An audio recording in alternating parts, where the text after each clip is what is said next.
Hello les amis, c'est Jérôme Ducrot, coach de vie. J'espère que vous allez bien, même très bien, et que tout roule pour vous. En tout cas, moi je continue ma route des interviews et j'ai eu la chance de pouvoir interroger une personne d'expérience, une personne qui a pu voyager dans le monde, qui a pu faire des choix. Ça n'a pas toujours été évident, mais il nous explique et nous donne quelques astuces en nous racontant un peu son parcours de vie et ses choix, comment il a fait pour faire des choix. Donc, voilà, je vous partage cette interview-là maintenant. Allez. Hello les amis, c'est Jérôme Ducrot, coach de vie. Alors aujourd'hui, je vais vous présenter un ami que j'ai rencontré dans une ferme et qui m'inspire beaucoup au niveau de la conception de ses choix. Alors il va pouvoir nous partager un peu déjà qui il est, ce qu'il fait et les choix qu'il a utilisés dans sa vie et comment il les a assumés. Voilà. Bon, facile comme question, moi je sais pas trop quoi répondre. Ce que je peux dire, c'est que Déjà, tu t'appelles comment? moi c'est Philippe. Philippe. Quand j'étais ado, je savais pas trop quoi faire, je me foutais un petit peu de tout, mais j'étais quand même un peu rebelle. Ça c'est, il faut absolument être rebelle. Et après, j'ai essayé d'assumer et de faire ce que quelque part, je dirais mes rêves, ouais, c'est ça. Donc, quand j'étais ado, je voulais voyager parce que voilà, c'était l'époque et ça me faisait rêver. J'avais une carte map monde dans ma chambre et tous les jours, je regardais ça au lieu de faire mes leçons et ça m'a fait voyager autour du monde pendant 20 ans. Et après avoir fait ça, j'avoue que ça a remplacé les diversités que j'ai pas faites. Et ça m'a permis de m'engager dans la vie professionnelle, et toujours avec le même but de réaliser mes rêves. Ok, super. Et t'as fait quoi comme boulot au cours de ton... Alors moi j'ai une formation de cuisinier, mais j'aurais pu faire mécanicien, peintre, n'importe quoi. À mon avis, c'est pas très important ça. On peut se faire n'importe.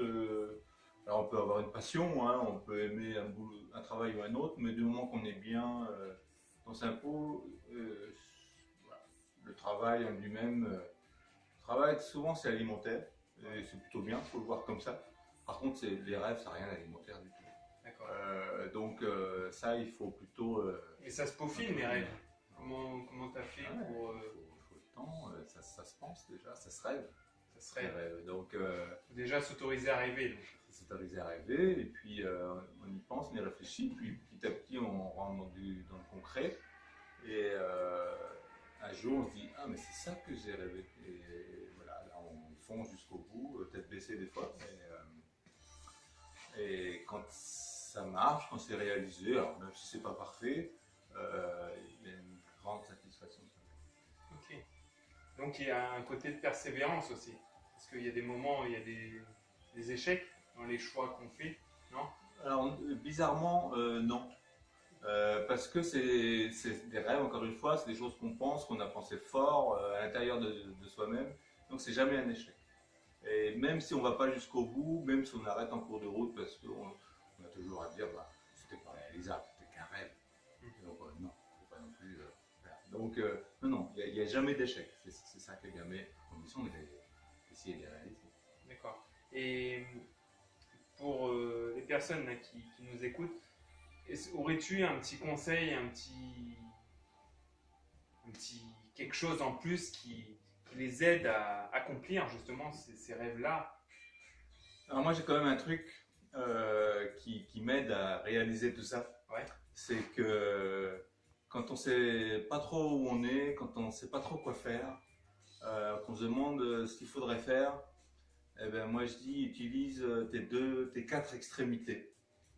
C'est-à-dire tes deux mains et tes deux pieds.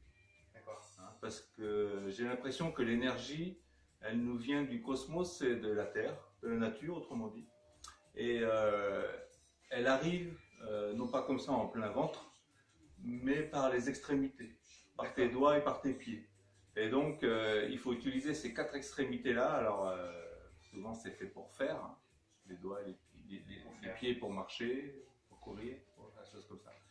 les doigts pour faire. Et ben, si vous savez pas quoi faire, faites un trou. Ouais, faites un trou. 1 mètre sur 1 mètre, 2 mètres de profondeur. Et je suis sûr qu'après avoir fait le trou, après 2 ou 3 jours, vous savez exactement ce qu'il faut faire. Ouais. Voilà, mon conseil. Ok. Je crois que je vais l'utiliser parce que j'ai jamais fait ça, donc Ça marche, vraiment. Ok. Bon, sur ce, Philippe, en tout cas, c'était un plaisir pour moi de partager, de t'interviewer. Et j'espère que vous le ferez, ce trou d'1 mètre sur 1 mètre et 2 mètres de profondeur. 2 mètres, c'est bien. 2 mètres de profondeur. Voilà, donc c'est sur ce que je vous laisse et je vous dis à une prochaine fois. Allez, ciao.